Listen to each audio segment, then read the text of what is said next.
حضور نے ارشاد فرمایا آیات المنافق ثلاثن، منافق کی علامتیں تین ہیں۔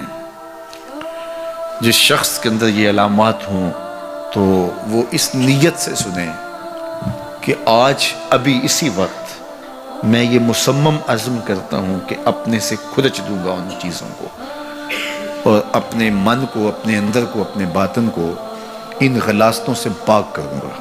اور عملی موضوعات پہ بات کرنے کا میرا مقصود بھی یہی ہوتا ہے کہ ہماری زندگی میں، سب سے پہلے اپنی زندگی میں اور پھر میرے ملنے والوں کی زندگی کے اندر عملی طور پہ تبدیلی پیدا ہو۔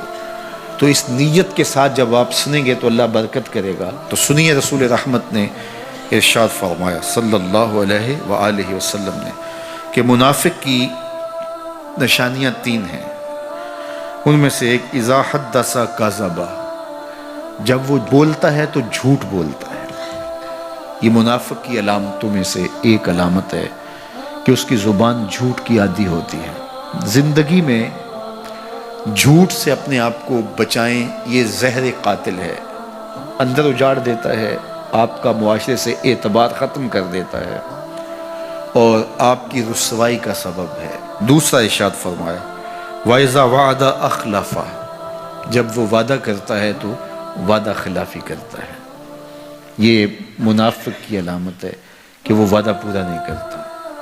میرے حضور کسی سے وعدہ کرتے ہیں کہ تیرے آنے تک یہاں کھڑا ہوں، اور وہ جا کے بھول جاتا ہے۔ میرے حضور 3 دن کھڑے رہتے ہیں، 3 دن کے بعد اچانک وہاں سے گزرا، دیکھا تو حضور کھڑے ہیں۔ بڑی شرمندگی ہوئی، ڈرتا ہوا آگے بڑھا، صرف اتنا کہا یار تو نے مشقت میں ڈال دیا۔ 3 دن تک میرے حضور کھڑے، اور میں کہتا ہوں وہ تو 3 دن بعد واپس آ گیا۔ وہ نہ آتا 3 سال بھی کھڑا رہنا ہوتا، میرے حضور کھڑے رہتے کہ میں نے اس سے وعدہ کیا ہوا ہے۔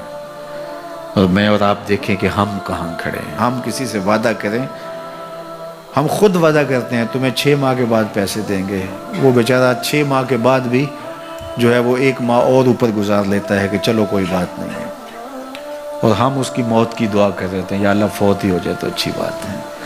تو پھر ہم کہیں کہ اللہ کی رحمتیں ہمیں نصیب ہوں، یار وعدہ کیا ہے اپنا تن بھی بیچ کے دینا پڑے تو دیں گے۔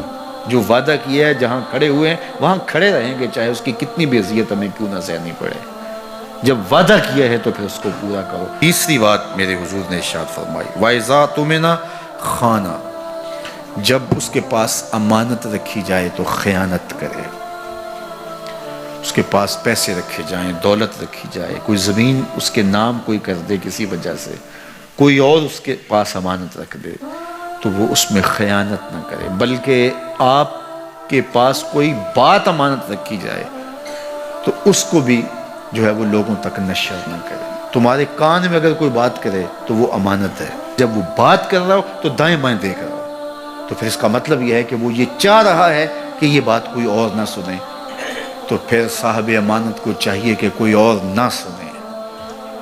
یہ امانت ہے اور اس امانت کو پورا کیا جائے۔ اور چوتھی علامت یہ ارشاد فرمائی منافق جب کسی سے لڑ پڑتا ہے تو گالیاں دیتا ہے۔ ہمارے دین نے ہمیں گالی دینے سے روکا ہے۔ اپنی زبان کی پاکیزگی اور اپنی زبان کی طہارت کا سامان کیجیے۔ آپ کسی بھی حالت میں ہوں، آپ کے اوپر کوئی کتنی بھی زیادتی کر رہا ہو، آپ کو کوئی تھپڑ بھی مار رہا ہو تو آپ اس کا مقابلہ ضرور کریں، لیکن آپ کی زبان گندی نہیں ہونی چاہیے۔ یہ غصے کے وقت ہی تو انسان کا پتہ چلتا ہے۔ ظفر سے آدمی نہ جانیے چاہے جتنا بھی ہو صاحب فہم و ذکا، جسے عیش میں یاد خدا نہ رہی، جسے تیش میں خوف خدا نہ رہا۔ عیش کی زندگی ہو یا تیش کی زندگی، خوشی کا مرحلہ ہو یا مرحلہ غم ہو، آپ دیکھو نارمل زندگی کے اندر تو آپ معتدل ہوں گے ہی ہوں گے، لیکن جب آپ کا بیلنس خراب ہوتا ہے خوشیوں کے وفور کی وجہ سے، اس وقت پتہ چلے گا۔ یہ ہے انسان کا امتحان، یہ ہے انسان کی آزمائش۔ منافق کی علامت بتائی گئی وَإِذَا خَاصَمَ فَجَرَ، جب وہ کسی سے لڑائی کرتا ہے تو پھر گالیاں بکنا شروع کر دیتا ہے۔ یہ منافقوں کی علامات میں سے ایک علامت ہے، جب وہ لڑتا ہے تو گالیاں بکتا ہے، جھوٹ بولتا ہے، امانت میں خیانت کرتا ہے، اور عہد کرے تو اس کی پاسبانی نہیں کرتا۔ اللہ ہمیں عہد کی پاسبانی کی توفیق دے۔